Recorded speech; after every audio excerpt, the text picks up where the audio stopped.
Hello everybody! It's Karen McLaughlin, Certified Personal Trainer here in Hamilton, Ontario. Here with you for my Tuesdays at 2 p.m. Facebook Live broadcast, which I do every week. I've managed to pull that off every single Tuesday so far this year, which is getting to be quite an impressive number of weeks now. I think we're up to number 23 or something like that. So if you like listening to me ramble on about a wide variety of health and fitness topics, you now have lots of videos you can go back and watch if you would like to listen to them again, or if you missed some of them. You can find them all on my YouTube channel now. I've uploaded them all. So that is Your Fitness Groove. If you just search for that on YouTube, you'll find my channel. So without further ado, I'm going to jump right into this week's topic, which is, at long last, the final installment of my Eat Your Veggies section or portion of my diet cleanup series. And I know some of you are probably thinking by now, is she ever going to stop talking about eating your vegetables? Well, this is the fourth part of this installment. This is the fourth installment of this little mini sub-series. It's a little sub-series of my diet cleanup series. Anyway, one of my main goals in sort of making this in several parts, well, I had two goals. One, I wanted to keep each part nice and short so you guys could watch it without saying, I don't have time to watch that. So they've all been, I think, under 15 minutes, at least under 20. I know I talk forever. Anyway. And the second part was to really drive the point home. Vegetables are important. This is a really important thing, guys. Like, if you're not eating enough vegetables, and most of us aren't, and for a lot of my life I was not, you just really need to. Like, this is a key piece of your health and well-being that you need to really get under control. You just can't be optimally healthy without enough vegetables in your diet. There's really no way around it, and in our society we just don't really have that habit of eating a lot of vegetables because we're eating too much bread. This is basically what it comes down to. Anyway, and a lot of us didn't grow up eating a lot of vegetables, and I shared that as part of my own kind of journey, that I did not grow up with a lot of vegetable exposure as a child. So this is something I've had to really work at, and I'm finally got under my belt. And so I really want you guys to get this, because I can't say it enough, it's just really key to your health. Okay, you can't just pop a pill that's going to replace eating your veggies. I'm sorry. So let's just review quickly what I talked about in the last three installments. So number one was avocados, a half to a whole avocado a day. Number two was green leafy vegetables, 1 to 2 cups per day. And number three was your orange veggies, getting at least 1 serving a day of those. So if you missed any of those, if you're not rocking all of those yet, consistently, go back and watch those videos. Like I said, you can still find them on my Facebook profile if you want to scroll down or look in the video section, but it's a lot easier to find them on my YouTube channel because I've got them all nicely put into my little diet cleanup playlist, so you just got to click it and go. Okay, so that is all the things I've already talked about, and if you've got all that under your belt, then you're getting 3 to 5 servings of vegetables by now, because I said half to a whole avocado, so that would be 1 to 2 servings. 1 to 2 cups of leafy greens is again 1 to 2 servings, and then if you're having at least one serving of orange vegetables, there's another serving. So if you're doing all that, you're already at the 3 to 5 serving mark. But even if you're already at 5, I want you to keep going with me on this last step. So if you've already done all the previous 3, this one is going to be a piece of cake. So all you got to do now is just add 2 more servings of vegetables of your choice. So all my other previous weeks, it was avocados super specific, but there's a lot of reasons why I think they're so great, and you can go back and watch it if you missed them. So it's just been such a helpful thing for me to add into my diet on a daily basis, and for most people I think they're really great. And leafy greens, there's no way around it. We really just need those every day. And same with the orange vegetables. Recommendations are that we get at least 1 serving a day. So finally, we're at the part where you get a little bit more flexibility and you get to pick something not quite so specific. So 2 other vegetables of your choice, one of which it would be really great if it was a cruciferous vegetable. Doesn't absolutely have to be, but most days if you can get at least 1 cruciferous vegetable, it's a great idea because those are the ones that are really well known for their cancer fighting properties. All vegetables are super healthy for us for a wide variety of reasons, but it's really great if we can get those cruciferous ones in on a daily basis or near daily basis. The easy way to remember which ones are cruciferous, I think, is like which are the stinky vegetables. I don't know, when my kids were young, if you're Canadian, you probably know this, there's this book series about this turtle named Franklin. It was really popular when my kids were young. I'm not sure if it's still popular or not. Anyway, Franklin the turtle, there's this one where he hides his like Brussels sprouts in a blanket under the table or something. And it talks about the old cold Brussels sprouts and how stinky they are. Anyway, so it was a standing joke in our house about stinky vegetables. Anyway, a little bit of a tangent there. Maybe it's not as amusing to you as it was to me back when my kids were little. Anyway, they are smelly though, aren't they? But anyway, broccoli, Brussels sprouts, cauliflower, cabbage, yep, all the stinky ones, cruciferous vegetables, I know I'm missing a couple there, bok choy is another one. Not as smelly though, I don't think. And surprisingly, quite a few of the greens, and I mean, I know cabbage is a cruciferous vegetable, but when I was looking at the greens list, or when I looked at the list of cruciferous vegetables, I pulled it up on Google just to see, and a lot of the leafy greens, some of the ones I didn't realize were classified as cruciferous are actually. So arugula, collard greens, kale, and mustard greens, and watercress, along with cabbage, are all considered cruciferous. So a lot of your leafy greens are already in that cruciferous category, so you could have already gotten them there. But if you didn't, add some in, and I mean, there's a wide variety of ways you can prepare them.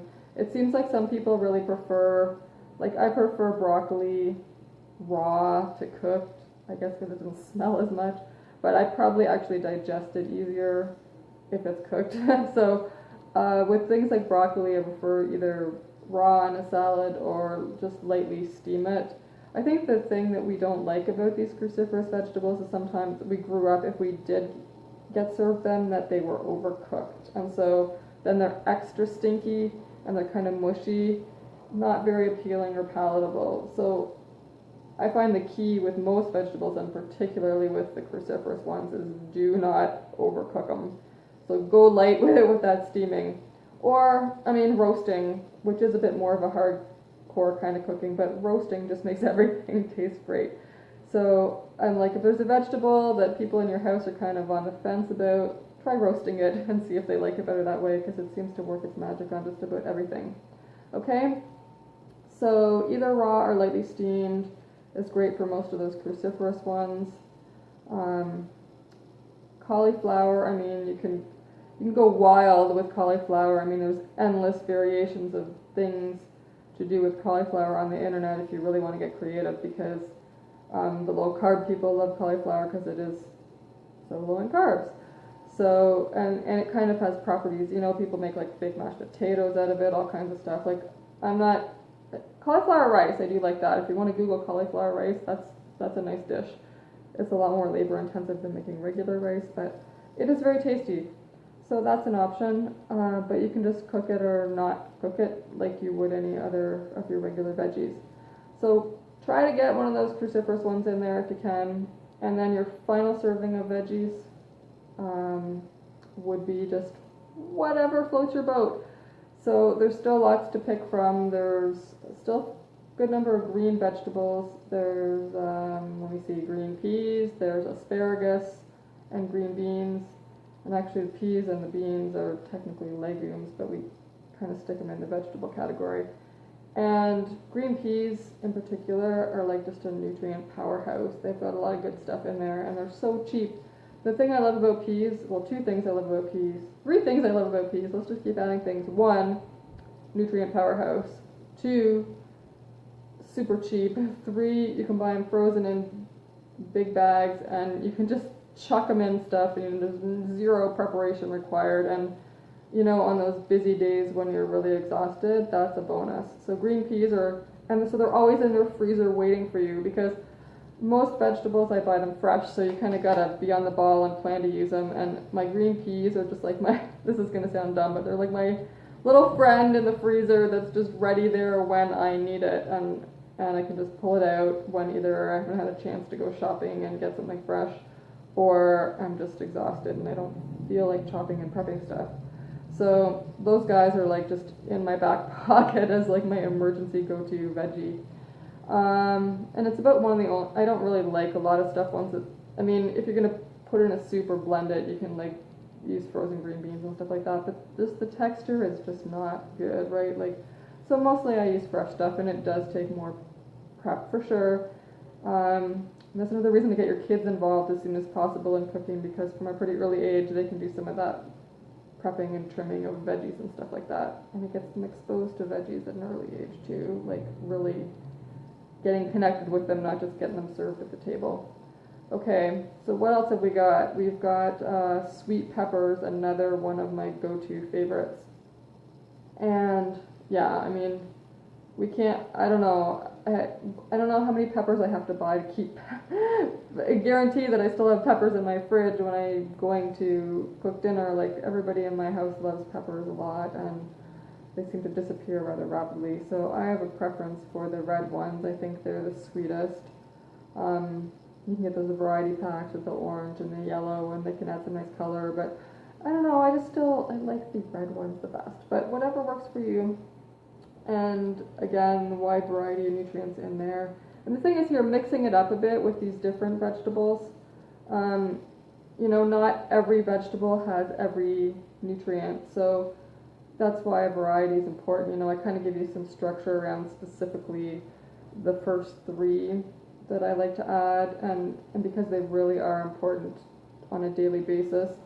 But the other ones, it's like go wild and really mix it up a bit, you know, so you can cycle through all those different, I mean, there are different flavors and textures and stuff there too, but there's definitely a lot of nutrient diversity as well.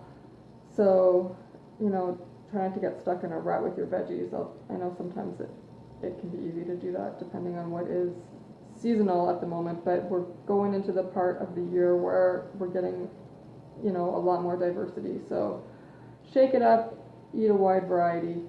What else was I going to mention specifically?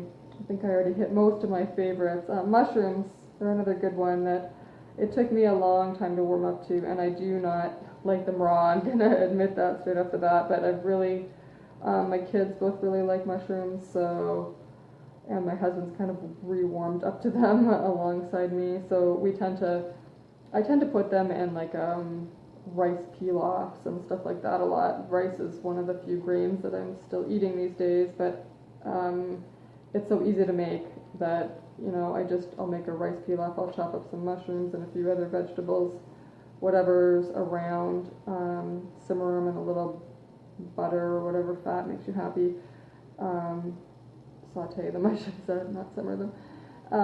And then toss in my rice, some turkey or chicken stock and water, and just let that cook away. Super easy and quick, and it'll just simmer on the stovetop while you're cooking whatever else you're going to eat with it. And again, another really easy way to get some extra veggies in there. Because it's just the combination of vegetables and rice all mixed in together with some really good homemade stock. It's pretty delicious. So. And my kids have always eaten that ever since they were really young. So that's a good way to use mushrooms. In the winter, I also put them in like beef stews and stuff like that.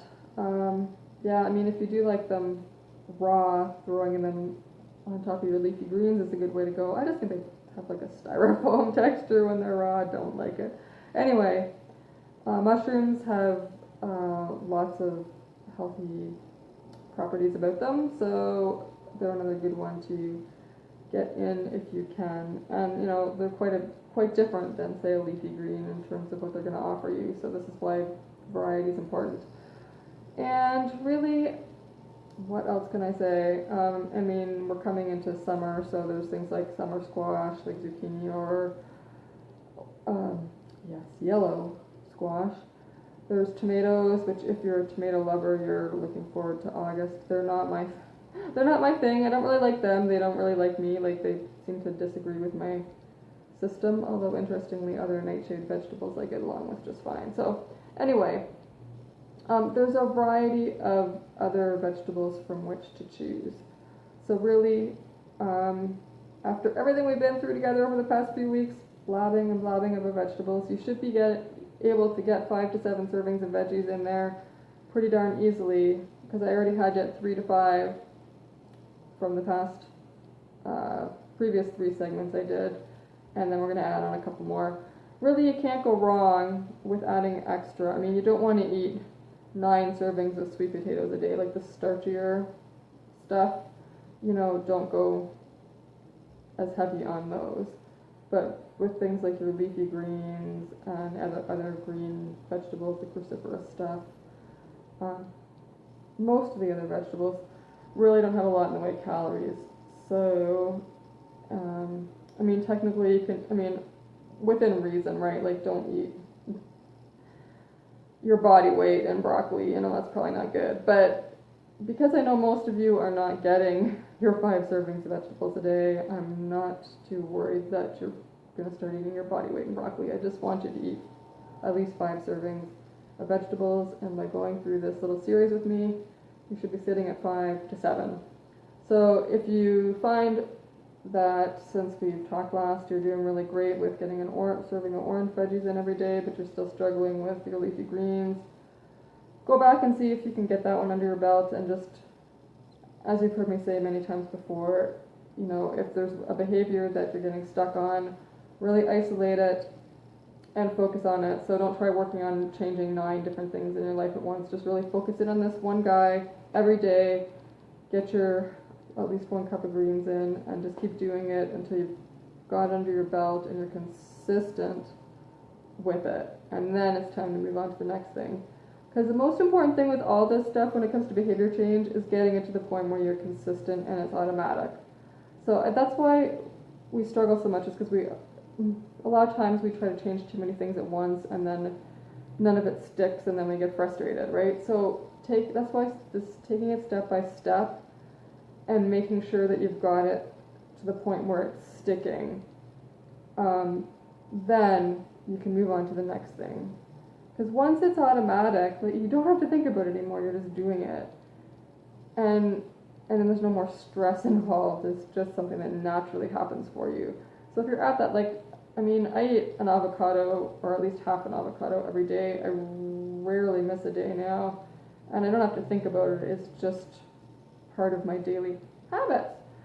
So that one's really solid, and it's a very rare day when I don't have carrots, because they're always in the fridge, although we are out of them right now. So as soon as I'm done here, I'm headed to the grocery store to buy a few things. Anyway, this is the point, is just work it until you've got each one under your belt, and then move on to the next. And if it takes a few weeks, or even if it takes a few months, if you're in your mid-40s like I am, and you've been going through your whole life and you haven't gotten this, to be consistent for you yet, even if it takes you a whole other year, but at the end of that year, you have totally nailed this and you're totally consistent with it, and you're going to do it for the rest of your life, that's a year pretty well spent, and it's going to pay off a lot in your health and well-being for the rest of your life. So I try to just get people to take a long-term view here. Yes, it takes some work to change our habits. You can't do this without putting any mental energy or focus into it. Yes, it does take some, but in a lot of cases not as much as you might think. Really, when you sit there and you think about it, it's well, how hard is it to eat half an avocado? we have these mental barriers about how hard it is. Yes, you have to go buy some avocados. You have to make sure that you have some ripe. So there's a few little mini, even smaller habits involved before you get to actually eating it, right? I know, you gotta get used to shopping for them, you gotta figure out how to ripen them, you gotta get used to the whole thing. But once you're like got your head around how the avocado works and how, you know, how long it takes to ripen and all those things, and then you get used to eating some every day, like that, you just take it step by step there. And like I said, you know, I just can't emphasize this part enough. Just stick with the one thing before you move on to the next one. Don't try to change all 5 of these, like, or however many I talked about. I guess 4 different, this is the 4th video, so don't try to change all 4 of these vegetable behaviors at once, or you're going to be like, ah! Pick one if you haven't done any of them yet. Just pick the one that seems the easiest. Pick the one that seems the easiest to you, definitely. Don't pick the one that seems the hardest. Leave that one to the end. Because once you've done the other 3, then the last one that seems hard right now, you're going to be like, yeah, I can totally do this because I've already rocked the other ones. So, and just do it. And then, like, if you're going to screw up at the beginning, you'll be more you're not going to get it perfect. Just keep going. Just keep going. It took me a while to get the avocado under my belt. This is embarrassing because I absolutely hate food waste. Anybody who knows me. And we have very little food waste in our house in general, but I threw out quite a few avocados on my journey to being a really consistent avocado eater because I'm still the only one in my house that eats them. This is not a habit that anybody else in my house is interested in developing right now. So, and they are only good for a really short time, right? Once they're ripe. So, yeah, on my way to getting this really consistent, I did throw out quite a few, I'm sorry, spoiled avocados, but it's been quite a while since I've had to toss one, except for the odd one that you just couldn't do anything about because it was not great even when you bought it, but you can't tell until it's ripe, right? But this is the nature of changing our behaviors. Like, it's a bit messy in the middle. Like, we don't get it perfect right away, and if you're like me, you want to be perfect right away, and then you get really frustrated when you're not. Well, guess what? You're a human being. So you're not going to get it perfect right out of the gate. Just stick with it, okay? Stick with it until you get it, because this is important stuff. All right? I've probably talked way more than I need to now about eating your vegetables, but guys, I said it at the beginning, I said it in the middle, I'm going to say it at the end, like, this one is super important. Like, if you look at this is practically one of the only things that everybody across the board of like almost every kind of diet plan out there agrees on. You know, when you're vegan or paleo, like everybody's like, you need to eat vegetables, right? So guess what? You gotta do it if you want to be optimally healthy. There's no way around it, and you're gonna feel so much better. I really want you to know that if you're not doing it now, like, honestly, it makes a big change in your body when you're eating lots of veggies. And it really helps that this is a palate shifter too. Like, I think if you're having trouble with too many carbs or too much sugar or stuff like that, getting used to eating a lot more vegetables, it seems to be one of those things, at least for me, that kind of tip the scales in my favor of, like, when I really started to enjoy all those vegetables and eat a lot more of them, and then suddenly loading up on a lot of carbs and sugar wasn't as appealing anymore. Okay, so there's a lot, and I'm not saying, like, I don't even know if there's any scientific research on that. That was just an off the cuff of my own personal experience, something that I found just from what happened when I started shifting my diet. So that, you know, I'm not going to guarantee that that's going to happen to you. It's just an observation. Anyway, I want you to go out there. I want you to rock the vegetables. And wherever you're at, if you haven't taken any of the steps yet, go back to the beginning. Or just, like I said, pick whichever one feels the easiest to you, the most doable, and just go for it, okay? Just go for it and work your way up from there. And this is the time of the year to get the eating your vegetables habit going, because there's so much great fresh stuff out there. That's kind of why I did it now. See? Ha! I'm kind of clever like that sometimes. Sometimes not so much. Anyway, okay, that is it for me rambling on about vegetables. I hope that this is helpful to you in actually getting this habit established in your life, because you just gotta do it. You're a grown up now, you just gotta eat your vegetables. And sooner or later you're gonna actually really enjoy them. Like, you might not right now, but like now to the point where it's like, yeah, they're delicious, so why was this so hard 10 years ago? Anyway, final quick update before I go. I am still waiting for my official okie dokie on my outdoor exercise classes for the summer. So as soon as I know I've gotten permission for the dates that I requested, I am going to be promoting the heck out of that. So watch for that. If you are local or know anybody who is in the Hamilton area, you might want to come to my super fun 7 a.m. mobilize and strengthen classes at Churchill Park, hopefully on Thursday mornings. But this is the part I'm just waiting for the city to tell me that they're approving my rental request, and that is the hold up right now. Okay? Anyway, get out there, eat your veggies, have an awesome day, keep moving, and I will see you next Tuesday at 2 p.m. And you know what? I don't know what I'm going to talk about next week, because I'm finally done talking about vegetables. Okay, but it'll be fun and interesting, as always, I promise, okay? Bye for now, guys.